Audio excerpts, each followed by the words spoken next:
Thank you, President Driscoll, Platform Committee, esteemed faculty, parents, guests, and fellow graduates.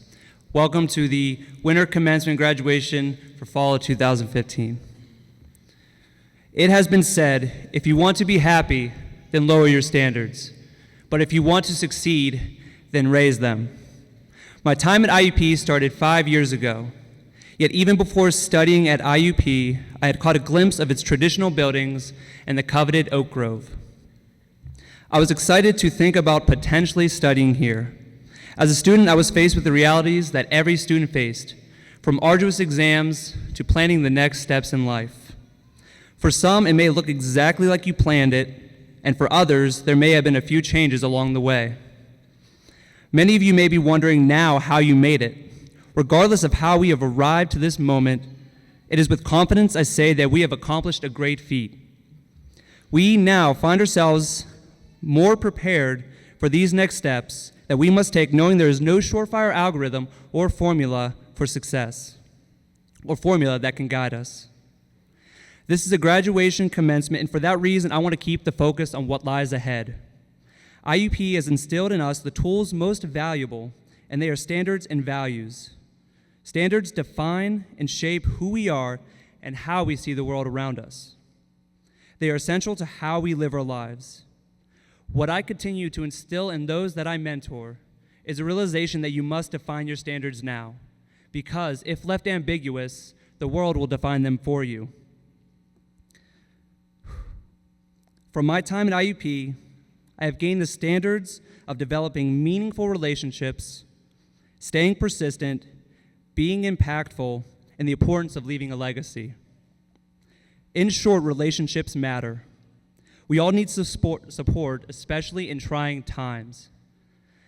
An esteemed author and philosopher, C.S. Lewis, once said, "Friendship is unnecessary." Like philosophy, like art, friendship has no survival value, but is one of those things that give value to survival. 4 years ago, I met 3 great and invaluable friends. I was a groomsman at one's wedding. For another, I am a roommate and a fellow graduate with. The third friend is one whom I was able to be most vulnerable with. I say these things to highlight the message of a vulnerable relationship and that they are so important to who we are as people. We don't live and work in a vacuum. There is a great world ahead of us full of people that we have the pleasure of getting to know. It is a saddening thought that someone will go through life not having been known by someone or another person. I cherish these friendships, for they have offered me more than what I can imagine. I encourage you to seek these deep relationships, and you'll be enriched in more ways than you could imagine. I will paraphrase the wise words which I have come to know. Great is a man, that when he falls, another will pick him up, but pity to those who have no one. This brings me to my next point, which is to be persistent. We all have had times that tested our willingness to move on. If you're convinced that once you receive your diploma in your hand, that the rest of your life will follow suit, then you'll be met with a tough reality. The greatest joys of my life came at the end of seasons where I was able to move forward despite the obstacles set before me. It was on a trip to Ethiopia that I decided what my future should look like. Not much long after returning, I made the switch from physical therapy to food and nutrition. I also knew that I wanted to work outside of America, and specifically in Africa. I knew that I wanted to study at a seminary in hopes to be in ministry overseas.